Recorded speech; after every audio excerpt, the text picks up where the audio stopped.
Olá pessoal, sejam bem-vindos a mais essa videoaula de Python e nessa videoaula nós vamos falar sobre o Pandas, a biblioteca Pandas. Pandas é uma das ferramentas, que pode ser considerada aí como uma das mais importantes, principalmente para quem trabalha com dados, cientistas de dados normalmente. O Pandas ele pode ser considerado aí como sendo um Excel, uma planilha de Excel dentro do Python, tá? Então, assim, é só para a gente entender mais ou menos o que ele seria. Então, basicamente, seria para a gente poder fazer aí algumas análises de dados, ok? Quando a gente instala o Anaconda, o Pandas ele também já é instalado. Então, a gente vai começar a fazer o uso dele. Eu já salvei aqui um arquivo e esse arquivo está dentro da pasta nossa que eu criei, que é uma pasta CursoEng 493. E a primeira coisa que nós vamos fazer vai ser importar o Pandas, Então, vou importar o Pandas. Para a gente poder evitar de ficar toda hora digitando Pandas, eu vou dar um apelido para ele também. É um apelido aí consagrado no meio dos programadores de Python. Vou chamar isso de PD. Tá? Pronto, fiz a importação aí da nossa biblioteca, Pandas, e agora eu vou começar a fazer uso dessa biblioteca. Uma primeira coisa que nós vamos fazer seria explicar mais ou menos o que o Pandas, como que ele lida com os dados. Quando a gente cria lá um array, lá no NumPy, a gente cria um objeto e esse objeto é chamado de array. E pode ter uma dimensão ou duas. Aqui no Pandas, quando a gente tem uma espécie de array, que seria uma planilha, uma matriz com colunas e linhas, isso se chama no Pandas data frame. Quando a gente tem apenas um vetor, ou apenas uma coluna, o Pandas chama isso de séries. E quando a gente tem uma pilha de data frames, a gente vai ter aí o que a gente chama de painel, ou panels em inglês. Ok? Então, normalmente a gente trabalha mais com data frame e com séries. Esse é o site oficial do Pandas e aqui você poderá encontrar toda a documentação para você começar a programar com o Pandas. Quando você está usando uma biblioteca como o Pandas ou outras, a gente tem que estudar essa biblioteca. Seria como se fosse um novo software que você está aprendendo. No entanto, vocês viram na última videoaula, nós começamos a falar de NumPy. E o Pandas ele tem uma base muito grande de NumPy.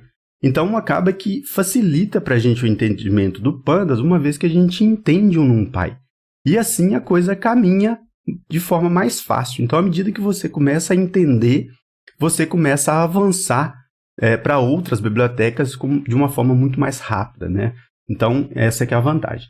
Aqui nesse tutorial, a gente tem aqui o guia do usuário e a gente tem aqui aprender Pandas em 10 minutos, Então, se você clicar aqui e abrir essa página, você vai ver aqui que tem uma série de exemplos de uso do Pandas. Então, eu recomendo muito vocês testarem esses comandos aqui no computador de vocês, tá?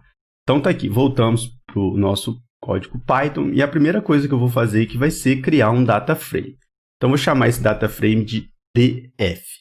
E esse df, eu vou usar aqui o PD, que é o Pandas, agora que nós demos o nome a ele, e vou fazer o seguinte, eu vou digitar ponto e vou usar uma função do Pandas, read, e vou digitar aqui, CSV. O que é CSV? CSV é um tipo de arquivo separado por vírgula. Eu poderia abrir também um outro data frame, eu vou chamar aqui de dfx. E esse dfx vai ser o PD, só que agora eu vou usar uma outra função, read, eu vou ler um arquivo Excel. E aí eu posso colocar o nome do arquivo Excel aqui dentro, para a gente poder ler esse arquivo Excel. Tá? Então eu vou mostrar o que é um arquivo CSV e esse arquivo Excel. Então, aqui eu estou na minha pasta, eu coloquei esses arquivos dentro da pasta do curso que a gente está fazendo. Então, eu criei aqui esses dois arquivos. Vou mostrar para vocês, primeiramente, o arquivo em Excel. Então, está aqui o nosso arquivo em Excel. Veja que a gente tem... isso aqui são bicos de pulverização, Então, a gente tem a cor do bico, a vazão desse bico, a pressão na qual ele trabalha, a pressão nominal, a altura na qual ele estava, da mesa que foi feito o teste, distância entre bicos, o ângulo dele. Aí tem algumas medições que foram feitas, por exemplo, o coeficiente de variação desse bico para essa altura, para essa pressão. Tá? Ideal que a gente tenha a mínima coeficiente de variação possível. eu tenho esse arquivo aqui, um arquivo Excel. Então, foi feito vários experimentos, né, com vários tipos de ponta de pulverização, com várias pressões diferentes e em várias vazões diferentes para várias alturas e distâncias. Então, foi feito aí um arquivo relativamente grande com vários dados. Uma coisa que eu sugiro que vocês façam é transformar o seu computador para um formato padrão inglês. Para que isso? Para que a sua célula reconheça ponto como a nossa vírgula. Então, por exemplo, se eu digitar aqui 2.1, 2.2 e pedir para ele somar isso aqui, ó, no meu caso aqui ele está em inglês, eu vou somar esses dois. Então, ele fez a soma e me retornou aí 4.3. Se eu digitar aqui, 2,1, ele não reconhece. No meu caso, ele não reconhece, tá? Tá vendo? Ele não conseguiu somar, porque ele não sabe o que é 2, Então, o que eu fiz? Eu transformei o meu computador para um formato decimal com ponto. Aqui, para a gente poder salvar esse arquivo como um CSV, você vai vir aqui e salvar como. Né? Eu vou escolher o local que eu quero salvar. Vou colocar aqui como sendo um teste. E aí, ó, eu vou salvar esse arquivo como CSV, separado por vírgula. Esse coma aqui é separado por vírgula. Então, é isso. Escolhe, e aí tem o nome dele aqui, e aí clica em salvar. Pronto, o arquivo foi salvo, vou fechar essa planilha de Excel, e agora eu vou abrir o meu arquivo CSV. Olha só, é o teste. Então, ele ficou salvo dessa forma. Veja que aqui eu tenho uma coluna, aí separa por vírgula, tem uma outra coluna, e assim por diante. Esse arquivo, então, ele está aí. Cada coluna é como se fosse uma separação por vírgula. É uma separação por vírgula.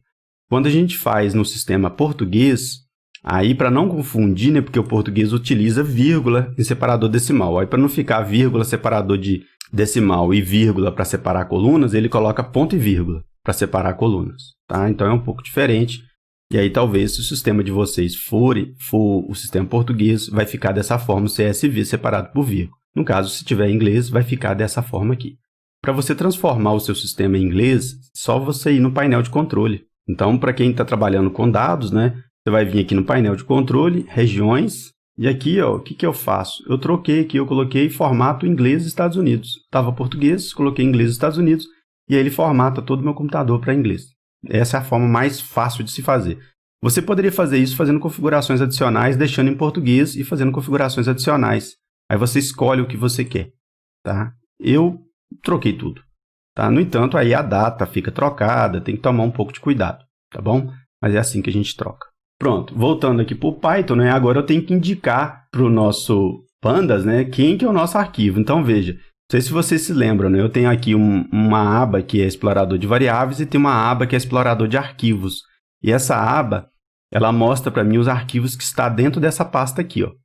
E aqui eu tenho um arquivo chamado spring_data.csv. Como eu vou abrir um arquivo CSV, então eu vou dar aquele nome para ele. Então, como o meu arquivo está dentro da pasta que eu estou trabalhando, eu só vou colocar aqui o nome do arquivo, por isso que facilita muito. Então, eu vou colocar aqui spring_data.csv. Pronto. Agora eu vou selecionar o meu código, ou não preciso selecionar, se tiver salvo o arquivo, basta executar.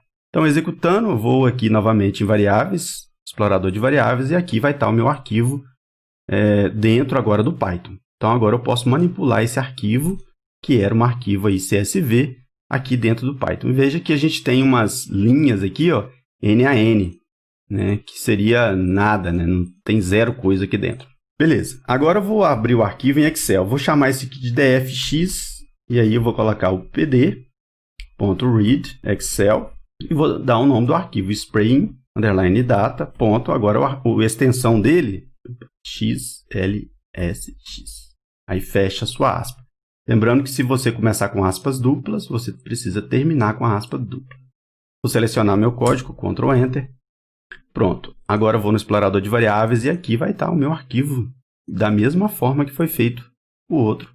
Ele gerou esse arquivo para mim. Ok? E veja que esse arquivo, os dois, né, é um data frame. Ok? Tem 539 linhas por 8 colunas. Então é isso. Esse é o data frame. Aí de dentro agora é um arquivo, né, do Pandas.